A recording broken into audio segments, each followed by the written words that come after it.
Yes, people, how are we doing? So, in this video, I'm going to be talking about a Syrian refugee who claimed being jailed would breach his human rights. Absolutely unbelievable when you hear what his actual crime was. Now, there is a lot of this happening at the moment. There is more and more illegal immigrants, migrants, refugees committing these type of offences, and some people have got the audacity to say there is not a problem. Some people are saying then there's more Brits here born in this country, born in the UK, committing more offences than what these type of offenders are. But the difference is these offences wouldn't be happening if these type of criminals weren't in the country.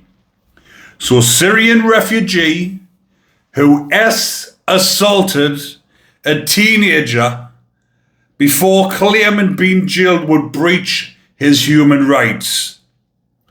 Now this Syrian refugee assaulted this young girl.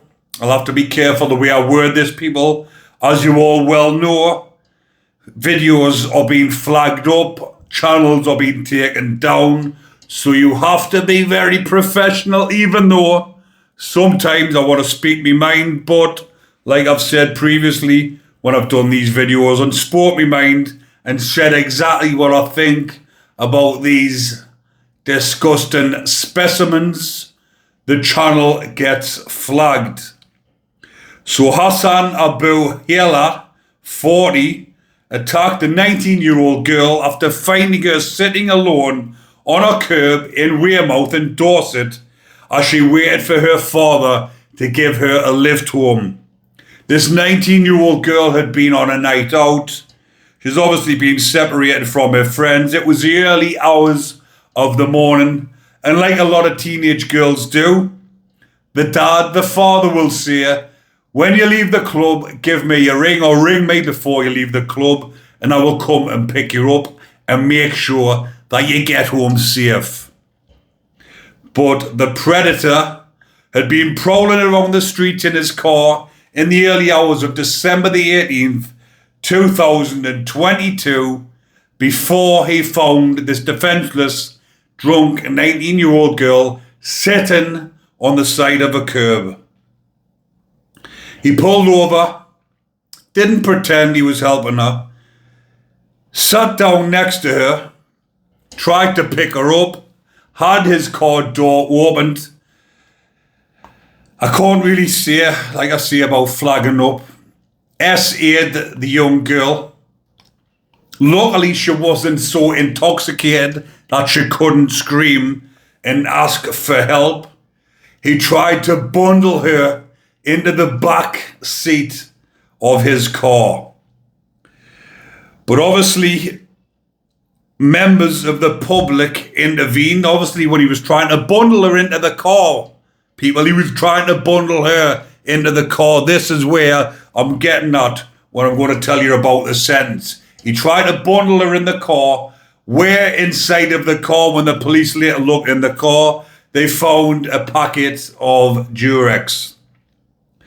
So Judge Robert Pawson said he shuddered to think what might have happened had they had not done so. So whilst he was trying to bundle her in the car, she started screaming and shouting for help. Members of the public have come. Her dad has just pulled up as the predator is driving off.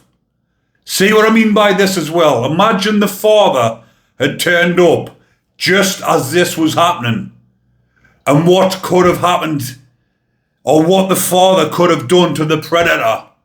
If it was me, any decent father, seeing somebody, a refugee, trying to bundle your daughter into a car, what are you going to do?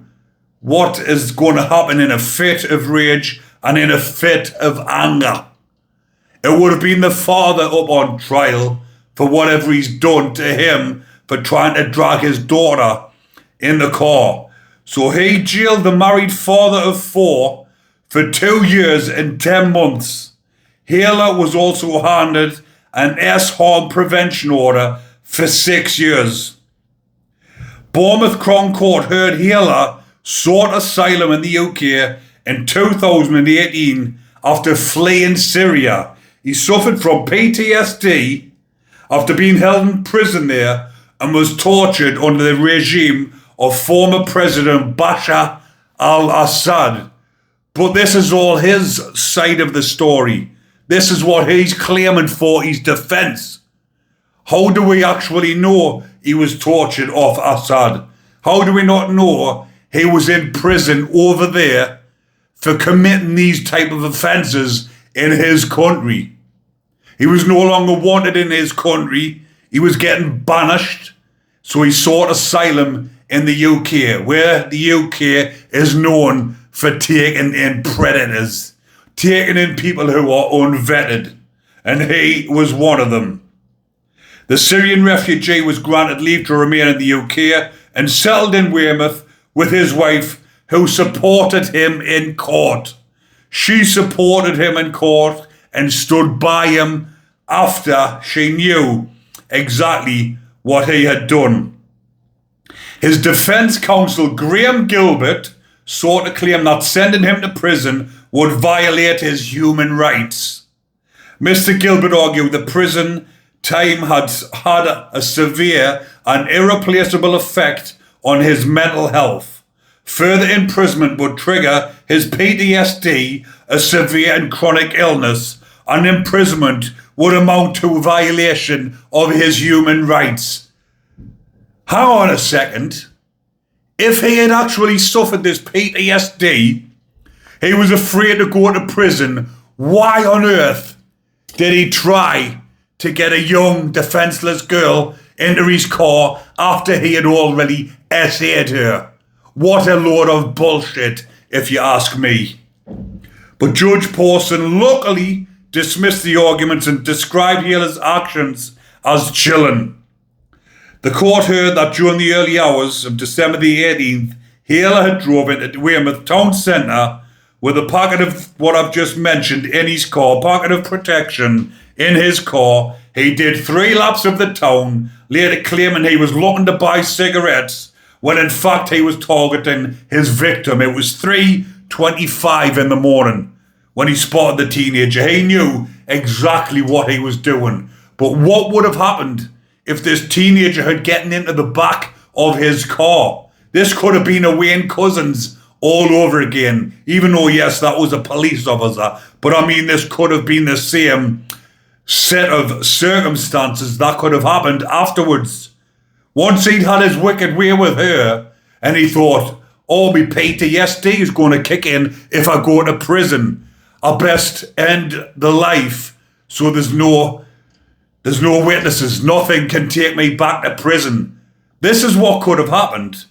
But yet he's ended up with such a puny sentence. And he took this to trial as well. You take things like this to trial and you get massive sentences. CCTV had actually captured Hitler stopping and approaching the young woman before getting her up off the ground. He then placed his hands inside before asking her to get inside the car. She refused, and this is when she shouted for help. Luckily, thanks to those people passing by, saved this young girl from a lifetime of trauma at the hands of this PTSD victim from Syria. But it did also go on to say, because they've actually gotten inside the head of the victim, because obviously the young victim read out an impact statement in court, and she's put, it's hard to not think about how I could have been and murdered if I had not said no. I know it was not personal and I was just unlucky. I now have nightmares with a faceless man which makes me feel entrapped. I am sympathetic for his PTSD, but I have now had to seek help for the issues. It has affected my school life, work life, and home life. So that has took me by surprise when the victim has said, I am sympathetic for his PTSD. The PTSD is bullshit, if you ask me. Mr. Gilbert has since said he was found guilty. His client had been spat at and his property damaged. Well, I'm not surprising, but I best be careful what I say, because we all know what Lucy Connolly said, don't we? You've got to be careful what you say on social media. Otherwise, they'll have me for saying go and spit on these type of offenders. But he was jailed for 2 years and 10 months on Friday, with the judge also imposing that S-harm prevention order. So I thought I would bring this to your attention, people, because this is absolutely bull. Let me know your thoughts in the comment section, people, but I am bringing you these type of stories because, again, it'll not be on the mainstream media. You won't hear about it unless you read certain articles which are on the internet, which a lot of people don't do, or they bypass these sort of things because they don't pop up. But you will hear about it on this channel, and I will bring you the facts, and I will bring you my breakdown. And that is exactly what I think of that case, and that's exactly what I think of that predator. Hopefully he's having a miserable time inside of prison. He'll be with the rest of the bacons on the bacon wing, and he'll be living it up in luxury, loving getting his canteen, getting his freedom inside of prison. Nothing like the prison he was in Syria, if that was even the case. And if it was, I dare say it'll be for an offence what he committed. But I'll leave that one there for now, people. Like I've just said, let us know your thoughts in the comment section. I will be bringing you plenty more videos, so please do subscribe to the channel. Hit the notification bell so you don't miss another video. Also share the video, because these videos aren't getting enough views, if you ask me. Some of the videos, it's surprising if you look through, they'll get 100,000 views. Some will get 5,000, some will get 10,000. All of these videos should be getting shared far and wide, letting everybody know exactly what is going on with these type of offenders and the bullshit defences that they're coming up with. Take care, everyone. Enjoy the rest of your day and stay safe.